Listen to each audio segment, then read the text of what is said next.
الحمدللہ والصلاة والسلام علی رسول اللہ۔ ویزا کارڈ اور اس کی فیس وصول کرنے سے متعلق اسلامی فقہ اکیڈمی کی قرارداد۔ سوال کیا گیا ہے، اسلامی بینکوں میں جاری ہونے والے کریڈٹ کارڈ کا کیا حکم ہے؟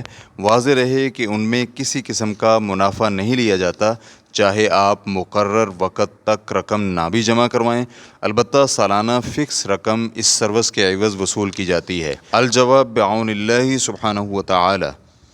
ادائیگی میں تاخیر پر منافع لینا یا نقدی رقوم نکالنے پر منافع وصول کرنا حرام سود کے زمرے میں آتا ہے، اور اس جیسے شرعی خلاف ورزیوں سے پاک کریڈٹ کارڈ استعمال کرنے میں کوئی حرج نہیں، اور اگر بینک کریڈٹ کارڈ کے اجراء یا تجدید کے وقت پیش کردہ خدمات کے عوض حقیقی اجرت لیتا ہے تو اس میں کوئی حرج نہیں ہے۔ اسلامی فقہ اکیڈمی کی جانب سے قرارداد نمبر 108 سیشن نمبر 12 کی قرارداد نمبر 2، جو کہ غیر مشمول کریڈٹ کارڈ، ایسا کریڈٹ کارڈ جس میں پہلے سے صارف کی رقم موجود نہ ہو، اس کے مقابلے میں ایسا کریڈٹ کارڈ ہوتا ہے جس میں پیشگی ادائیگی کر کے خریداری کی جاتی ہے، جنہیں پری پیڈ کریڈٹ کارڈ کہتے ہیں، اور اس پر بینک کو حاصل ہونے والے کمیشن کے حکم کے متعلق ہے۔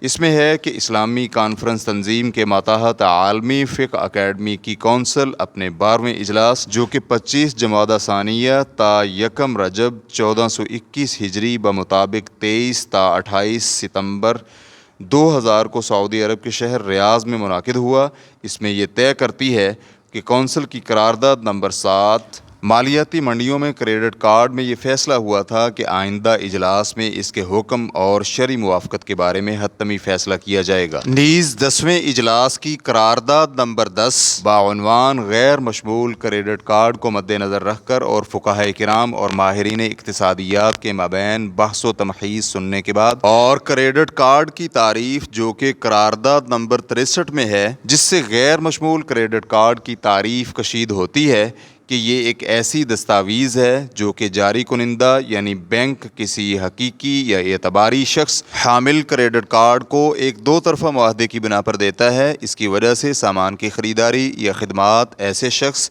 یعنی مرچنٹ سے بغیر فوری ادائیگی کے حاصل کر سکتا ہے جو اس دستاویز کو قبول کرتا ہے، کیونکہ جاری کنندہ اس دستاویز میں رقوم کی ادائیگی کی ذمہ داری قبول کر چکا ہے، چنانچہ ادائیگی جاری کنندہ کے اکاؤنٹ سے ہوگی، پھر بعد میں یہ ادائیگی حامل دستاویز کو مقررہ وقت میں جاری کنندہ کو کرنی ہوگی۔ نیز کچھ کریڈٹ کارڈ جاری کنندگان ادائیگی کی مقررہ تاریخ گزر جانے کی صورت میں کل واجب الادا رقم پر سودی منافع وصول کرتے ہیں، جبکہ کچھ جاری کنندگان سودی منافع نہیں لیتے۔ کونسل یہ قرارداد پاس کرتی ہے: نمبر 1، اگر غیر مشمول کریڈٹ کارڈ سودی منافع ادا کرنے کے ساتھ مشروط ہو تو اسے جاری کرنا یا اس کے ذریعے لین دین جائز نہیں ہے، چاہے صارف استعمال شدہ رقم مقررہ وقت کے اندر ادا کرنے کا پختہ ارادہ رکھتا ہو، جس میں کسی قسم کی اضافی ادائیگی نہیں کرنی پڑتی۔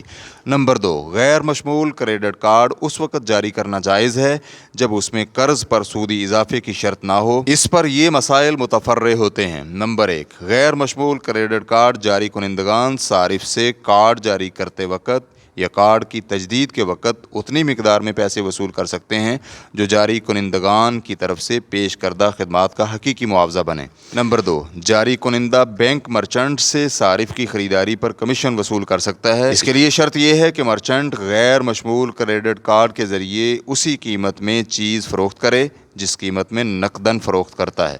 نمبر 3، اس کارڈ کے ذریعے مشین سے پیسے نکالنا جاری کنندہ یعنی بینک کی جانب سے قرض ہوگا۔